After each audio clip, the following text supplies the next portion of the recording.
हमारी आज की कवर स्टोरी एक ऐसे शहर पे जिसे क्वीन ऑफ द डेक्कन और cultural capital of Marathi people भी कहा जाता है। जी हाँ, हम बात कर रहे हैं पुणे की। पुणे का रियल एस्टेट मार्केट कैसा है और कहाँ निवेश करने पे आपको अच्छे रिटर्न्स मिल सकते हैं, इसका जायजा लेने के लिए हमारे संवाददाता रामेश नकवी पुणे पहुंचे। पर पुणे जाने से पहले एक छोटा सा शहर लोनावला आता है, तो चलिए सबसे पहले आपको लोनावला ले चलते हैं और दिखाते हैं कि वहाँ का रियल एस्टेट मार्केट कैसा है।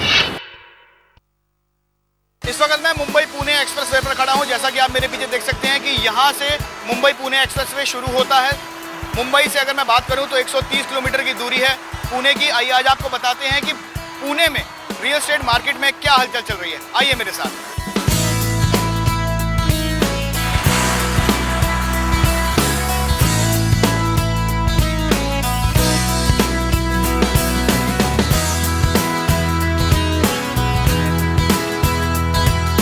मुंबई पुणे एक्सप्रेसवे पर ड्राइव करने का अपना अलग मज़ा तो है ही, क्योंकि आप 130 किलोमीटर का सफ़र महज 2 घंटे में पूरा कर सकते हैं। रोड की कनेक्टिविटी बहुत बेहतरीन है यहाँ पर। अगर हम पुणे शहर की बात करते हैं, जोग्राफिकल कंडीशन की बात करते हैं, तो पुणे 2 नदियों के बीच बसा हुआ एक शहर है। मूला और मुठा 2 नदियाँ हैं जिनके बीच पुणे बसा हुआ है। और अगर हम हिस्टोरिकल पुणे शहर की बात करते हैं तो पुणे एक बहुत ऐतिहासिक शहर है, क्योंकि ये शिवाजी जो फ्रीडम फाइटर थे उनका बसाया हुआ शहर है। इकोनॉमिकली भी पुणे काफ़ी बूम कर रहा है, क्योंकि यहाँ पर IT हब्स, नॉलेज पार्क वगैरह काफ़ी आ रहे हैं। एजुकेशन हब तो ये पहले से ही था। यही जानने के लिए, यही दिखाने के लिए आप लोगों को मेरी टीम पुणे की तरफ रवाना हो रही है। लेकिन पुणे जाने से पहले एक शहर आता है लोनावाला, जो कि खुद एक हॉलीडे डेस्टिनेशन माना जाता था। वहाँ पर भी काफ़ी डेवलपमेंट हो रही है, वो भी आपको बताएंगे।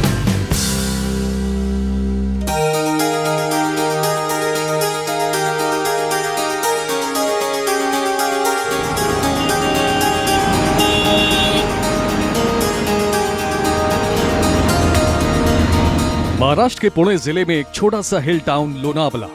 लोनावला शब्द लोनावेल से बना है, जिसका मतलब है ऐसी जगह जो सुरंग से घिरी हो। लोनावला 2 प्रमुख शहरों पुणे और मुंबई के बीच बसा हुआ है। पुणे से महज 64 किलोमीटर और मुंबई से 96 किलोमीटर की दूरी पर यह एक छोटा सा हिल स्टेशन है।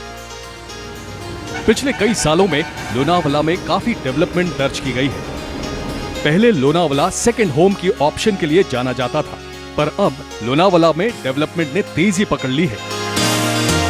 लोनावला एक ज़माने में एक हिल डेस्टिनेशन हुआ करता था और लोग वहाँ पर जनरली अपने बंगले बनाते थे और वहाँ पर वीकेंड्स पे जाते थे। लेकिन अब ऐसा हाल हो गया है लोनावला के एक टियर 2 सिटी की तरह बन गई है, तो लोग अब वहाँ जाते हैं। वहाँ पर अब हाउसिंग जो है वो काफ़ी हद तक अपार्टमेंट हाउसिंग भी बनने लगी है। अगर हम लोनावला की रियल एस्टेट मार्केट की बात करें तो यहाँ की मार्केट एंड यूजर मार्केट है।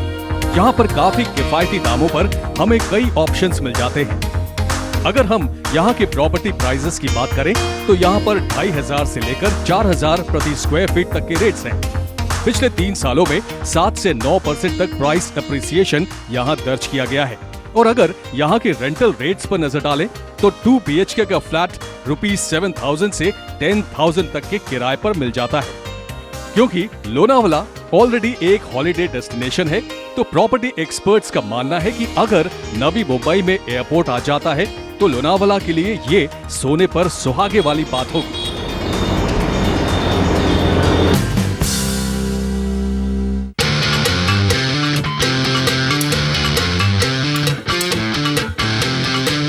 पुणे भारत के 8 बड़े शहरों में से एक है और महाराष्ट्र में मुंबई के बाद दूसरे बड़े शहरों में पुणे शहर का शुमार होता है। पुणे की डोमेस्टिक प्रोफाइल की बात करें तो 5 चीजें पुणे शहर को अहम बनाती हैं। पहली, कॉर्पोरेट प्रोफाइल। शुरुआत से ही पुणे में ओल्ड वर्ल्ड इंडस्ट्रीज की मैन्युफैक्चरिंग रही है। फार्मास्यूटिकल इंडस्ट्रीज ने इस शहर को अपना डेस्टिनेशन बनाया है। इंजीनियरिंग सेक्टर ने भी अपनी दिलचस्पी इस शहर में दिखाई। इसके अलावा IT सेक्टर के साथ साथ सर्विस सेक्टर का भी ज्यादा रुझान इसी शहर में रहा है। इस शहर की कनेक्टिविटी ने भी कई इंडस्ट्रीज को पुणे की तरफ मोड़ा। इंफ्रास्ट्रक्चरल ग्रोथ ने भी पुणे के रियल एस्टेट मार्केट को बढ़ावा दिया और सबसे अहम है पुणे का एजुकेशनल हब होना। इन सभी वजहों से पुणे की रियल एस्टेट मार्केट को एड मिली। अच्छी बड़ी इंडस्ट्रीज़ यहाँ पर आई जिसके अंदर आपका हिंदुस्तान एंटीबायोटिक्स लिमिटेड है, प्रीमियर लिमिटेड है, महिंद्रा एंड महिंद्रा लिमिटेड है, महिंद्रा इंजीनियरिंग है, टाटा मोटर है, बजाज ऑटो है, काइनेटिक इंजीनियरिंग है। ऐसी कई बड़ी इंडस्ट्रीज़ आई जिसने यहाँ पे जब पुणे में सेटअप किया तो एम्प्लॉयमेंट अपॉर्चुनिटीज़ जनरेट हुई। पुणे एक एंड यूजर मार्केट के तौर पर जाना जाता था, पर एक रिपोर्ट के मुताबिक पिछले कई सालों में 10 से 12% तक इन्वेस्टर्स का रुझान पुणे शहर की तरफ हुआ है।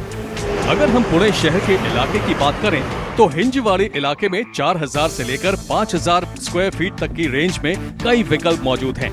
हिंजवाड़ी के फेज 1 में 5000 से 5500 प्रति स्क्वायर फीट तक के रेट्स हैं। हिंजवाड़ी के फेज 2 की बात करें तो 4200 से 4500 रुपए प्रति स्क्वायर फीट तक के रेट्स मिल जाएंगे। अगर हम पुणे के पश्चिम इलाके की तरफ चलें तो यहाँ पर 3 मेन इलाके आते हैं जिनको PCMC भी कहा जाता है, यानी पिंपरी चिंचवाड़ म्यूनिसिपल कॉर्पोरेशन, जिनमें वाकड़, थरवाड़े और रावेत हैं। वाकड़ में 5500 से लेकर 6000 स्क्वायर फीट तक के रेट्स हैं। थरवाड़ में 4500 से लेकर 5500 स्क्वायर फीट तक की रेंज है और रावेत में 4000 से लेकर 4500 स्क्वायर फीट में ऑप्शंस मौजूद हैं। अगर हम नॉर्थ इलाके की बात करें तो पिंपरी में 5500 से लेकर 6000 स्क्वायर फीट, चिंचवाड़ में 5000 स्क्वायर फीट क्योंकि यहाँ पर इंडस्ट्रीज काफी हैं। चाकन में 3000 से लेकर 3500 स्क्वायर फीट के रेट्स हैं, तो तलवाड़े में 3000 से लेकर 3200 रुपए प्रति स्क्वायर फीट तक के रेट्स मौजूद हैं। पुणे के ईस्ट इलाके की बात करें तो येरवड़ा में 8000 से 10000 स्क्वायर फीट, कल्याणी नगर में 10000 से 12000 स्क्वायर फीट, विमान नगर में 8000 से 9000 स्क्वायर फीट, खराड़ी में 5500 से 6000 स्क्वायर फीट और वाघोली में 4000 से 4500 स्क्वायर फीट है। इन इलाकों की रेट्स बाकी इलाकों के मुकाबले ज्यादा इसलिए हैं, इन इलाकों की एयरपोर्ट, रेलवे स्टेशन से अच्छी कनेक्टिविटी है। साथ ही इन इलाकों में हॉस्पिटल्स और मॉल्स के भी कई विकल्प मौजूद हैं। अगर साउथ पुणे की बात करें तो NIBM यानी national institute of banking and management के इलाके में सप्लाई ज्यादा होने की वजह से रेट्स 5500 से 7000 प्रति स्क्वायर फीट हैं। बानोवरी में करीब 8500 से 9000 रुपए प्रति स्क्वायर फीट हैं। ये इलाका कैंटोनमेंट के पास है, इसलिए यहाँ के रेट्स थोड़े ज्यादा हैं। उंदरी में 5000 से 5500 स्क्वायर फीट, पिसोली में 4500 से 5000 स्क्वायर फीट, बीबेवाड़ी में 8500 से 9000 स्क्वायर फीट और सेलिसबरी पार्क में 12000 से 14000 रुपए प्रति स्क्वायर फीट है, जो कि प्रीमियम सेगमेंट में आते हैं। इन सारे इलाके के अलावा पुणे के कई इलाकों में फ्री होल्ड लैंड का भी ऑप्शन है। अगर पुणे के बाहरी इलाकों पर नजर डालें, जो कि मुंबई पुणे एक्सप्रेसवे पर हैं, तो इन इलाकों पर भी तेजी से रेजिडेंशियल के साथ साथ कमर्शियल सेगमेंट में डेवलपमेंट हो रही है। यहाँ पर निवेश के लिए कई विकल्प मौजूद हैं। रामेश नकवी, जी मीडिया, पुणे। पुणे की रियल एस्टेट मार्केट में निवेश करने पर कितना फायदा मिलेगा और क्या आने वाले समय में पुणे की मार्केट में निवेश बढ़ेगा? इन सभी मुद्दों पर हमारे संवाददाता रामेश नकवी ने नाइट फ्रैंक के डायरेक्टर से बातचीत की। तो चलिए आपको भी सुनाते हैं कि पुणे के रियल एस्टेट मार्केट के बारे में नाइट फ्रैंक का क्या मानना है।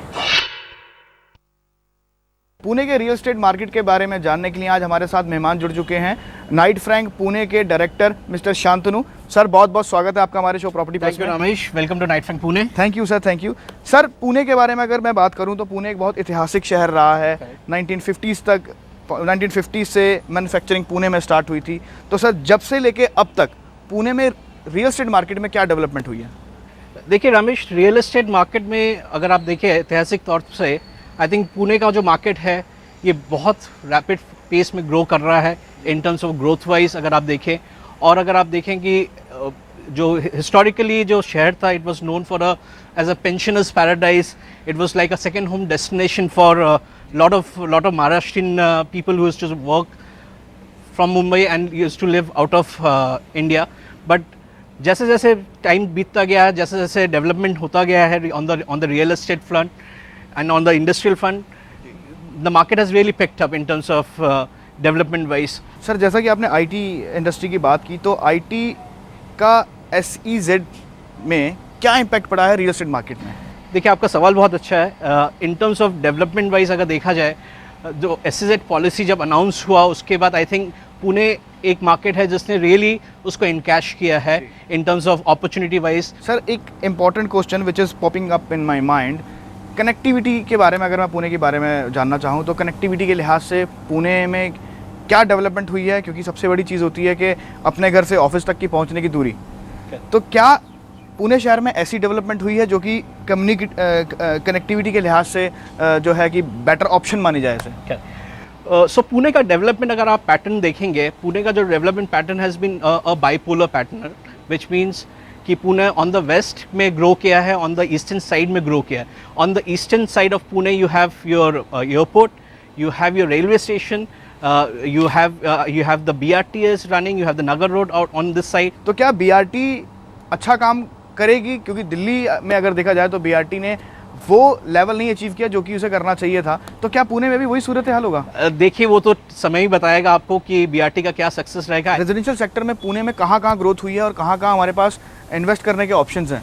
Right, so I think to explain you how the residential market has moved Pune के नज़रिए से, आई थिंक एक मैप है मेरे पास, मैं आपके उसके थ्रू आपको मैं बताना चाहूँगा। आइए मैं आपको दिखाता हूँ मैप के ज़रिए क्या डेवलपमेंट रहा है पुणे रेजिडेंशियल मार्केट। IT आया तो development of residential move toward the eastern side.